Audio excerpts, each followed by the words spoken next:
Welcome to another episode of GeekOutdoors.com. So a little while back, I made a video on the Canon R6 and how at the time I thought this was the perfect camera for YouTube content creators. And at the time that I made that video, there were rumors coming out that they have overheating issues on both the Canon R6 and the Canon R5. And I was waiting for more people to actually get the camera in their hands before I actually had any other thoughts on that. And then Canon officially came out and said that both of these cameras does have overheating issues. Now this is something that was to be expected with the Canon R5 because it does shoot 8K. But what's really worrying to me is that this also affects the R6 when it's shooting 4K. So the R6 can go up to 4K 60 frames per second, and the R5 can do 120 frames per second to 4K, and also the 60 frames, and then the normal 30 and 24 frames.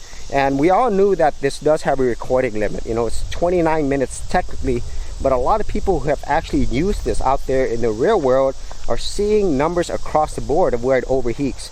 You know, for the 8K, it makes sense. You know, you're probably going to get less than 20 minutes, 15 minutes for most of the reviews that I've seen, it would shut off. But whenever it comes to 4K, where even some people shooting normal 4K, where it would overheat at 23, 24 minutes, and even if it hit that 29-minute maximum, that's going to be an issue. And the biggest issue that I saw with the Canon R5 and R6 is the time it takes to cool off.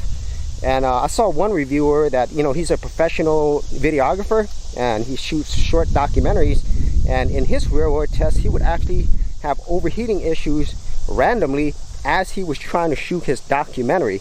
And so you could see how this could be a huge problem for people who are creating content, especially long form content.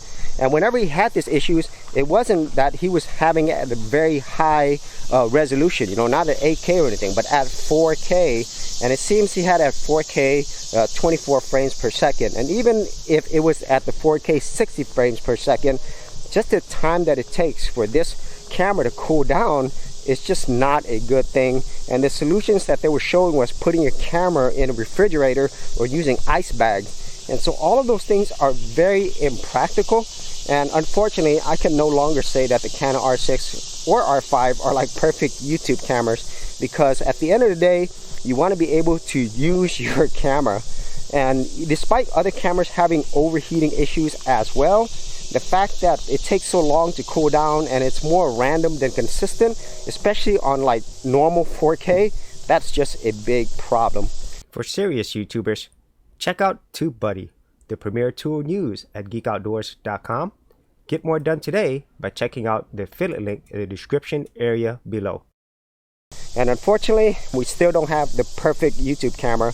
And this is just something that really bothers me. Like every camera manufacturer has some type of crippling problem. You know, like with the Panasonic, like I have the Panasonic G85 or any of the other Panasonic Lumix cameras, has great features, except for their autofocus for video. It's just not reliable. It's not a great solution. And then even with other companies like Sony, they have a lot of great features, but they don't have great image stabilization, and most of the cameras don't have a flip out screen, you know, so that's another problem.